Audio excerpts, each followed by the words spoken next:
Bang! Welcome to part 44.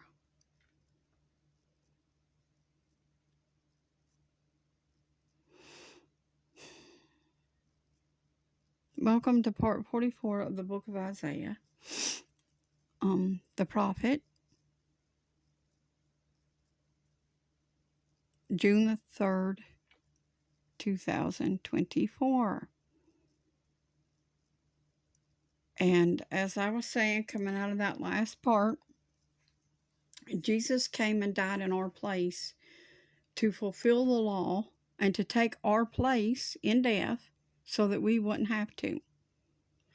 And he even says in his word that there are some that be standing here that would not taste death. It is once appointed for man to die. And y'all want to teach that Jesus met that appointment for us, yet you don't believe that. Well, if he met that appointment for us, why we still got to die? Because you're still living in sin, that's why. When you come out, you don't got to meet that appointment because you've died out to sin. Then the transformation begins into the sons of God. When you depart from sin and start walking after the Spirit instead of the flesh, you start becoming spirit, not flesh. See what I'm saying? Are you following me here? You getting what I'm putting down? You become spirit, not flesh.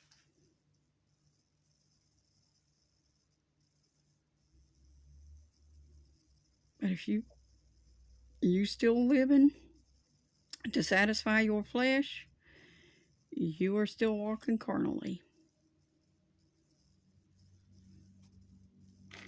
If you're worrying every day about what you're going to put on and what you're going to eat and where you're going to go and what kind of fun you can have for the day, you carnal.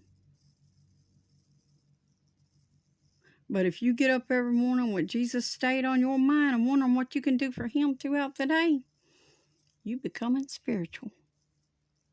You becoming spirit then.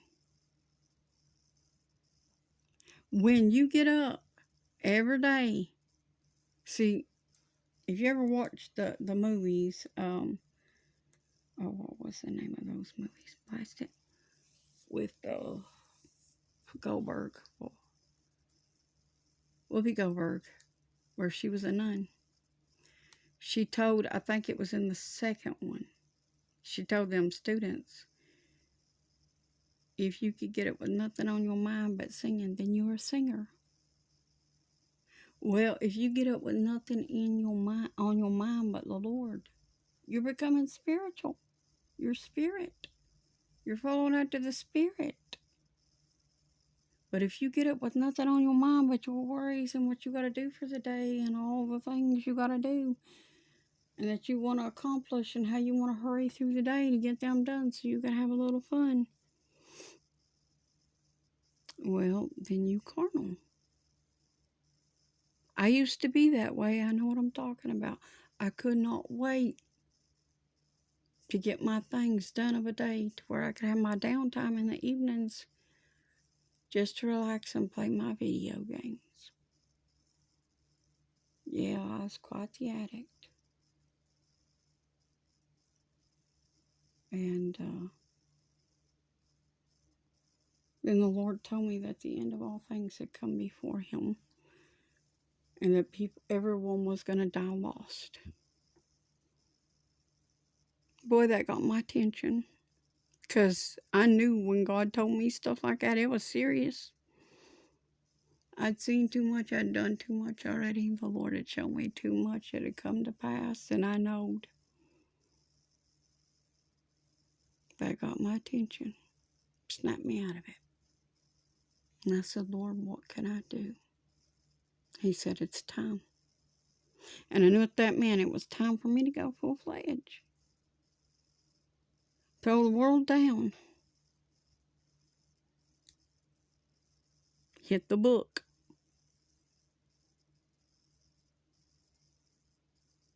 And merge. into the Spirit. Throwing the flesh down, denying the flesh, crucifying the flesh daily. You know, like Paul, we got to die daily. We got to crucify the flesh daily and live after the Spirit. And not after our own wants and lusts and enticements.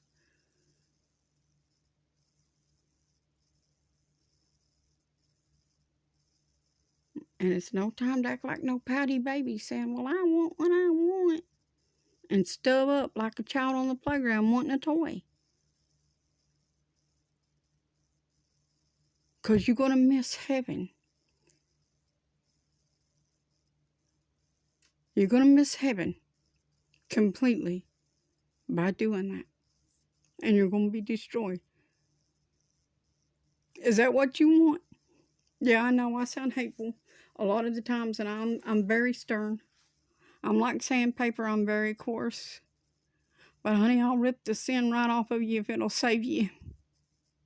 I will jerk your garment plumb off your back with it. No, I don't want to see your nakedness. Don't misunderstand that. I will take the hide, hair, and all off of you if it'll save your soul. Because I would rather you be in heaven with me as a skinless, hairless chihuahua if that's the necessary thing, than for you to go into hell with everything that you got.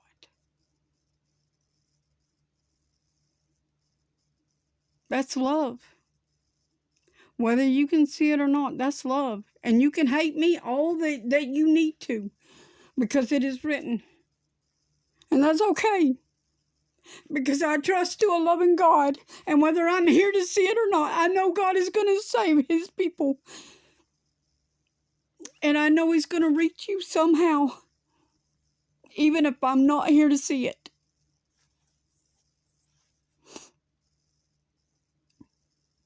Because I trust him. And he has promised me.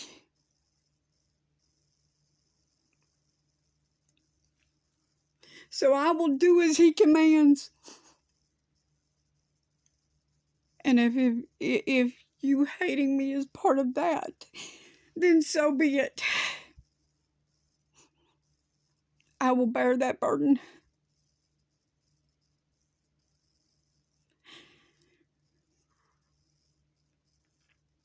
I'm not going to lie, it's not easy to know that you are one of the most hated things on the planet. But it makes me look at the Lord in a whole new light. I see him in his walk. I study on it often. I meditate about it. And I think about how it must have been for him when he walked here. For a long time, I had this ideology that people loved him greatly because he had these multitudes that followed him. And so I thought, wow, Jesus, you must have been so loved. People clamored after you and they followed. And I thought, you must not have never had a lonesome day in your life. I envied him a bit for that, I won't lie. Because I've known a lot of lonesome days in my life.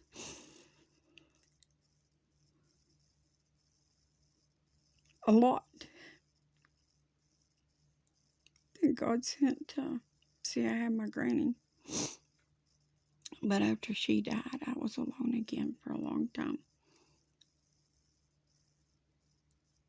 And how many of y'all know you can be in a crowd and still be alone? I'm serious. You can be in a crowd and still be completely alone. Well, that was Jesus.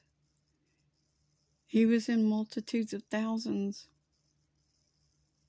and he was still alone. Because, you see, they came to know the Messiah. They came to see what he would do to see the miracles. They didn't come because they loved him or they knew who he was. They came for miracles and to see what he would do for them.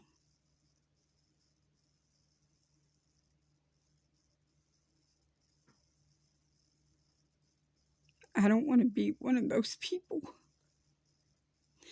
that only comes to him saying, Lord, will you do this? Will you do this? Will you do this?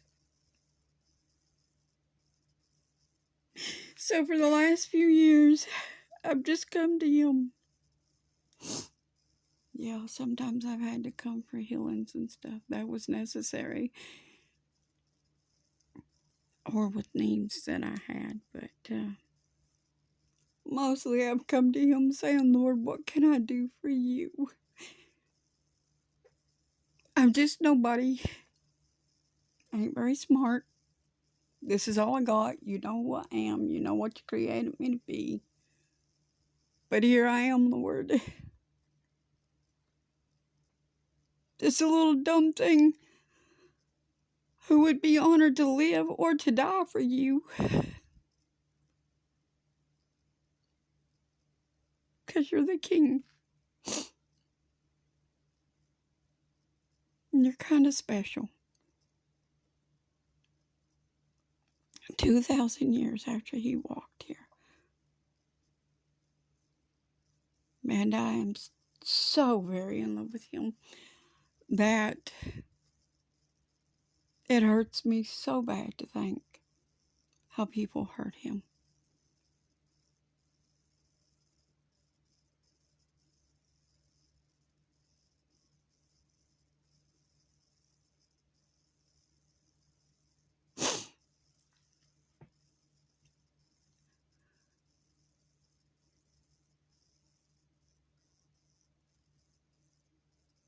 I don't want to be separated from him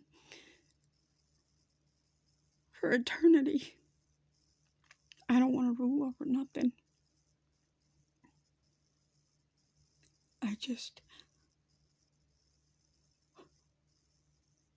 I would be satisfied being his servant for the rest of my days. Just to be near him. And that is the truth.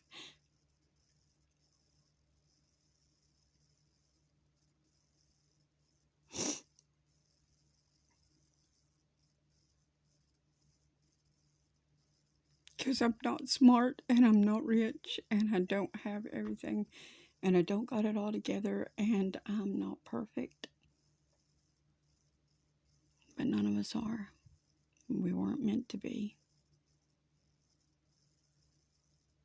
When I received my new name, because you don't got to wait till after death. Paul didn't and I didn't. And neither did Simon Peter and all them. They got theirs before they died. And y'all keep thinking you got to die to get your new name. No, you don't. You just got to overcome the flesh. It ain't easy.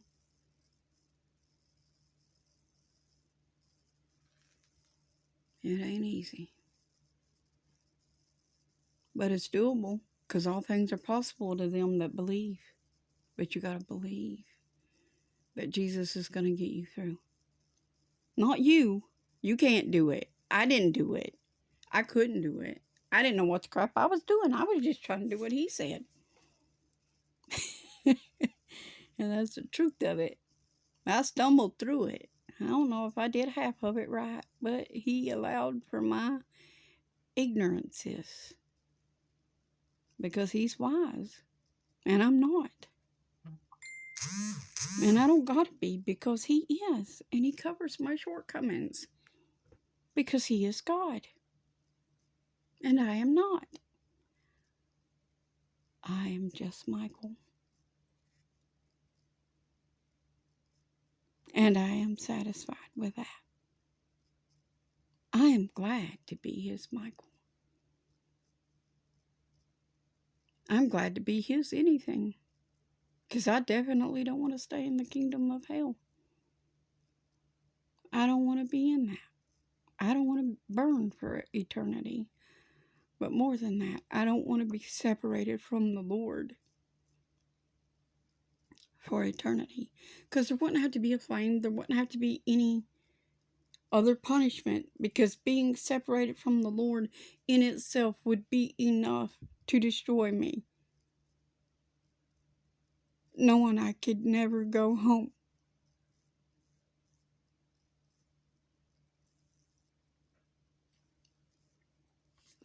I'll see you in the next part.